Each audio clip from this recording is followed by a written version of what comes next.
Якутск масштабно отметил свое 390-летие. В выходные все главные площадки столицы были заполнены праздничными мероприятиями. Торжественный вечер прошел в Государственном театре оперы и балета. Отпраздновать юбилей города собрались члены правительства, депутаты Государственного собрания и городской думы, представители общественности и почетные жители города. Глава республики Айсен Николаев в своей речи подчеркнул то значимое место, которое занимает город Якутск не только на Дальнем Востоке, но и в России. Он отметил, что сегодня перед городом стоят новые задачи и решения, которые позволят через 10 лет сделать столицу республики еще более передовым и комфортным городом для горожан. Город активно развивается, город растет, строится жилье активно, вместе с этим идет снос ветхого жилья, строятся социальные объекты. Вообще город живет такой жизнью, живой, энергичной и творческой. Так? Поэтому я очень рад за то, что так город у нас процветает, то, что город я очень люблю. Город у нас ордена Трудового Красного Знамени, поэтому город труженик.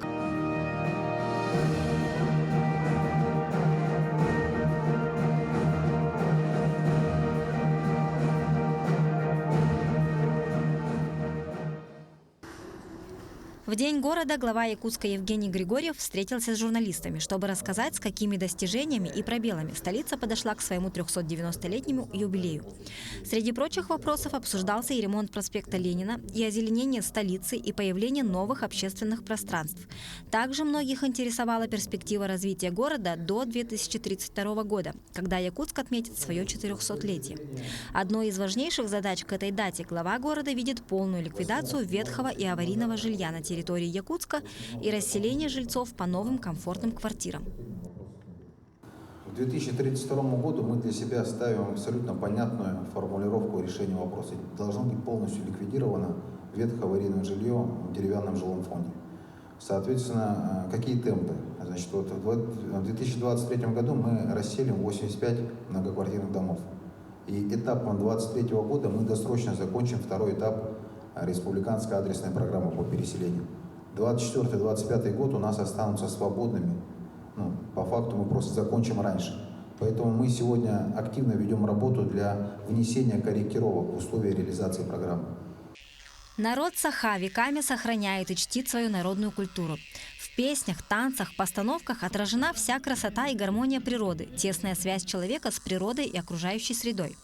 В рамках празднования Дня города состоялся финальный концерт творческих коллективов по разным жанрам народного творчества, победителей второго этапа смотра конкурса «Наше наследие» среди финалистов заречных групп улусов. Цель мероприятия – дальнейшее сохранение и развитие культурного наследия. Проводится республиканский фестиваль народного творчества «Наше наследие». Участвуют все районы нашей республики. Вот у нас прошел первый и второй этап. Второй этап проходил по 9 зонам республики. И в декабре будет заключить третий этап. И компетентное жюри объявит победителя.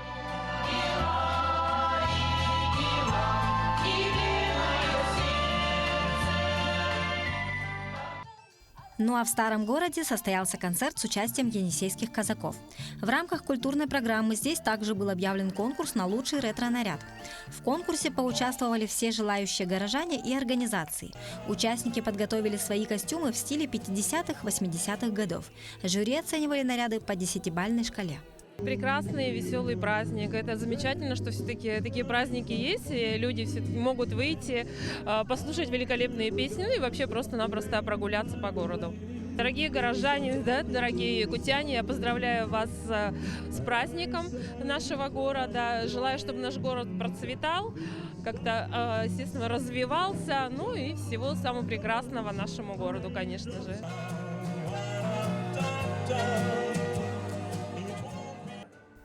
В Доме дружбы народов имени Алексея Елисеевича Кулаковского стартовал межнациональный проект «Якутия в лучах славы». В рамках мероприятия прошло торжественное открытие выставки «Якутия. Прошлое, настоящее и будущее». На выставке было представлено несколько зон, которые показывают республику в разные промежутки времени. Первая зона раскрывает историю республики в дореволюционные годы. В зоне настоящего времени представлены изделия, сделанные якутскими мастерами, одежда, сувениры. Ну а зону будущего представляет презентация мастер-планов и дизайн проектов развития городов и сел республики «Меняем Якутию». То, что сейчас есть в нашем городе и то, что планируется. Ну и кроме этого, что очень замечательно, что каждый посетитель может здесь написать и оставить свое пожелание, что бы он еще хотел увидеть в нашем городе, что, по его мнению, у нас не хватает. В торжественной обстановке прошло и открытие теплых автобусных остановок на окружном шоссе и в селе Пригородное. Остановки открыл мэр города Евгений Григорьев. В ближайший год запланировано начало большой работы по модернизации, перезагрузке всей системы общественного транспорта. Это новые автобусные маршруты, продолжится работа по закупке нового подвижного состава общественного транспорта, а также будем такими же темпами продолжать строить общественные теплые остановки для того, чтобы наше население могло в зимние холодные месяцы в теплых остановках ожидать своего автобуса. Юбилейным знаком городского округа город Якутск награждается Ефремов Афанасий Николаевич, индивидуальный предприниматель.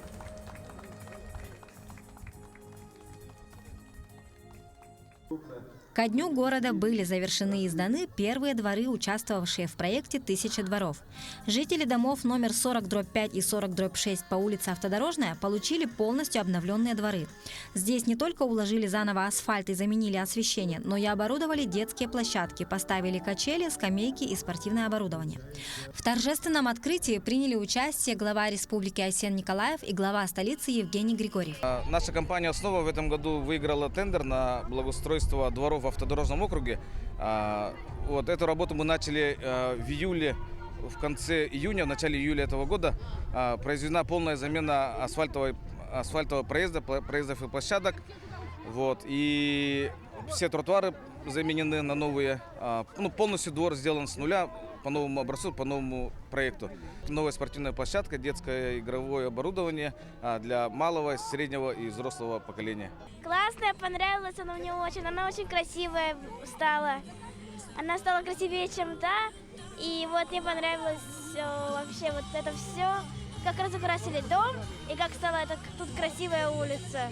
Я искренне рад за жителей автодорожного округа. В прошлом году 3 дворовые территории было сделано по нашим программам. В этом году, благодаря федеральной поддержке, 8. Эта работа будет продолжаться. И, конечно, это новое качество жизни, в том числе для наших детей. Детей я отдельно поздравляю. Ну а семья Сергеевых стала счастливой обладательницей нового дома. Его для нее построили по поручению главы республики. Татьяна Сергеева одна воспитывает 5 детей. Вместе с ними проживает сестра Екатерина с 2 детьми. Многодетная семья состояла в статусе погорельцев. Семья обратилась за помощью к главе региона, и заявление не было проигнорировано. В день города семья получила ключи от нового дома от Айсена Николаева. Уютно, светло, самое главное. Я не могу объяснить. Это очень трогательно. Я очень благодарна всем, Единой России, всему государству, Айсену Сергеевичу особенно, я подчеркну, особенно я ему благодарна, что дал он такое именно распоряжение. Ну, будем жить в свое удовольствие. Что еще надо? Детишки, помаши. Во-во-во-во-во-во. Вон сердечко показывает маленький. Смотрите, сердечко показывает. Молодец. Также в рамках празднования юбилея в столице прошел большой форум «Якутск 4.0.0. Старт».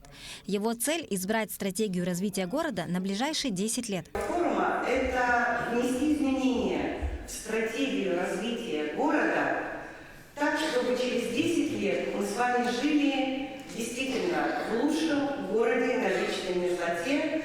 Именно такую задачу перед всеми нами поставил Айсен Сергеевич Николаев, наш Алгархан, подписывая указ о социально-экономическом развитии города в прошлом году. На дискуссионных площадках города прошли стратегические сессии. По их итогам была избрана стратегия развития города на следующие 10 лет. Площадки разделились на несколько блоков. На каждой из них участники внесли свои предложения и варианты решения поставленных задач в разных сферах, начиная с развития транспортной инфраструктуры, заканчивая усовершенствованием библиотечной системы. По итогам стратегической сессии развития транспортной системы будут приняты рекомендации, предложения.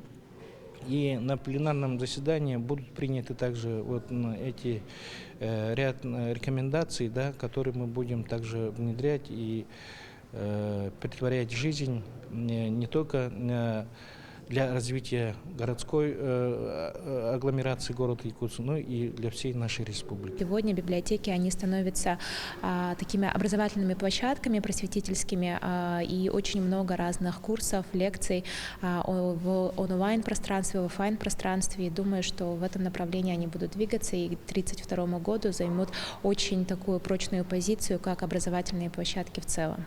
В форуме приняли участие и гости из других регионов. Я расскажу о проекте «Точка трезвости». Это опыт Татарстана в лечении родителей несовершеннолетних, которые больны алкоголизмом и стоят уже на пороге лишения родительских прав. Проект реализуется по инициативе уполномоченного по правам ребенка. За счет республики полностью мы лечим наших родителей. Более 700 детей не получили статус ребенка-сироты. И устойчивая ремиссия составляет 83%. То есть это год и более неупотребления алкоголя. Ну а конец всех праздничных мероприятий юбилея города традиционно ознаменовался зрелищным салютом. Славлю тебя, мой милый Якутск, с 390